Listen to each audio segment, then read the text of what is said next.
उद्धव ठाकरे लोकसभा निवडणुकीनंतर पहिल्यांदा आज नागपूर दौऱ्यावरती आहेत। ओएसिस फर्टिलिटीच्या तज्ज्ञांनी IVF उपचार पद्धतीद्वारे 1 लाखांहून अधिक जोडप्यांना मातृत्व प्राप्तीचा आनंद दिला आहे।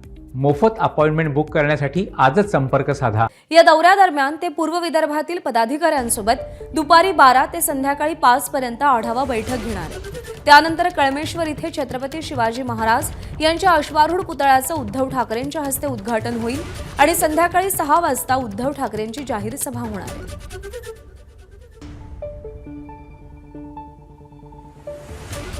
लोकसभा निवडणुकानंतर पहिल्यांदाच नागपूरच्या दौऱ्यावरती उद्धव ठाकरे येत आहेत आणि या दौऱ्यादरम्यान ते पूर्व विदर्भातील पदाधिकाऱ्यांसोबत दुपारी 12 ते संध्याकाळी 5 पर्यंत आढावा बैठक घेणार आहेत। विदर्भातल्या जास्तीत जास्त जागा या काँग्रेसला मिळाव्यात यासाठी काँग्रेस आग्रही आहे, तर ठाकरे गटाला सुद्धा विदर्भातील काही जागांची आशा आहे।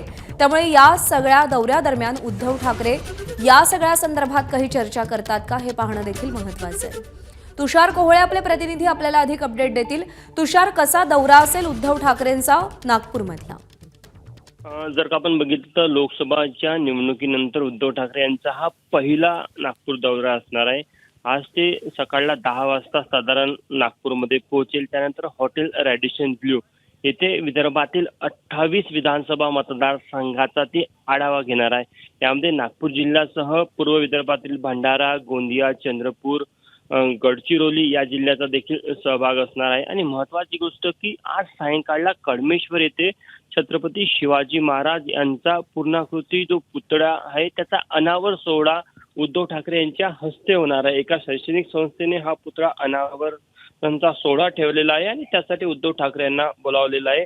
या कार्यक्रमामध्ये काँग्रेस नेते सुनील केदार देखील असणार आहे।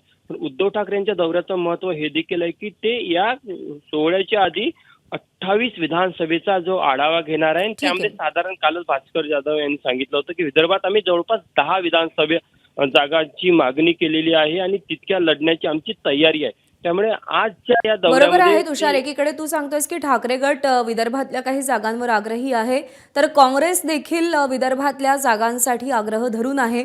त्यामुळे या सगळ्यावरती या दौऱ्यादरम्यान काही चर्चा होते का हे पाहणं महत्त्वाचं आहे। तुषार, धन्यवाद दिलेल्या माहितीसाठी।